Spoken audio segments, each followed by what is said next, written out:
tangan. Nah, isi dari surat pribadi ini aku menceritakan tentang masalah pribadi, menanyakan kabar, tentang ada kerinduan bisa, terus keperluan pribadi dan tujuan komunikasi pribadi yang untuk surat pribadi.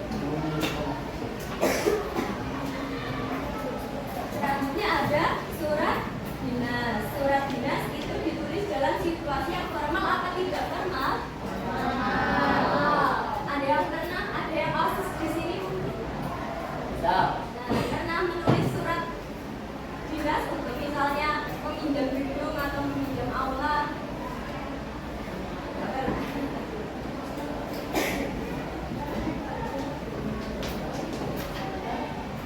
Jadi gitu ya, untuk surat dinas berisi tentang keperluan kedinasan, dia sifatnya resmi.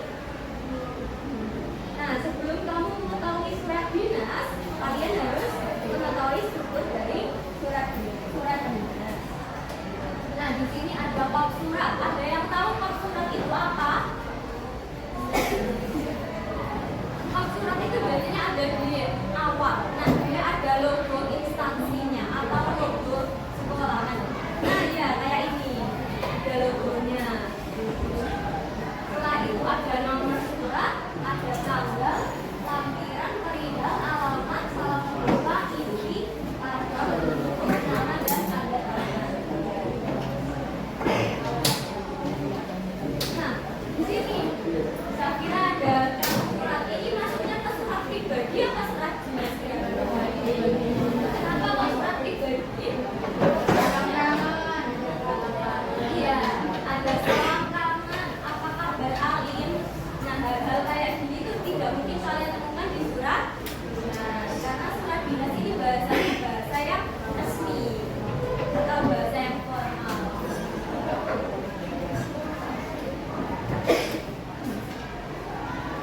Selanjutnya, kalau ini berarti surat dinas. Ya, nah, ada aturan penulisan dari surat dinas. Misalnya di situ ya ada kop surat. Suratnya bagian mana? Angkat sendiri ya, panitia bersama klub saya di offset Jakarta. Nah, di situ ada nomor, lampiran dan perihal. Nah, misalnya kalian mau menulis lampiran, di situ kan tulisannya apa disingkat ya, lam titik. Seharusnya tulisan seperti itu salah. Seharusnya ditulis lampiran. Lampiran. Nomor juga begitu, nomor. Nah, untuk perihal itu bisa ditulis perihal atau hal saja. Tulis hal saja dulu. Nomor.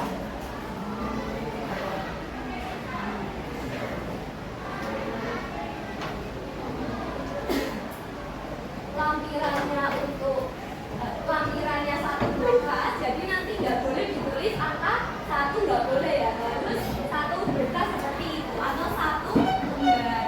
Terus perihalnya permohonan izin. Nah, untuk tambah surat di situ perlu dikasih kota nggak? Misal Surabaya 9 Mei 2015. Perlu yang perlu angkat tangan, yang nggak perlu angkat tangan. Kira-kira kenapa perlu? Nggak tahu.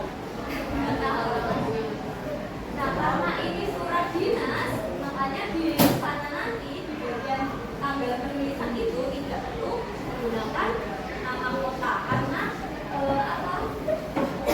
nanti udah ternyantut di bab surat. Kalau ditulis 2 kali nantinya mubazir. Jadi di bagian tanggal itu hanya ditulis tanggal saja.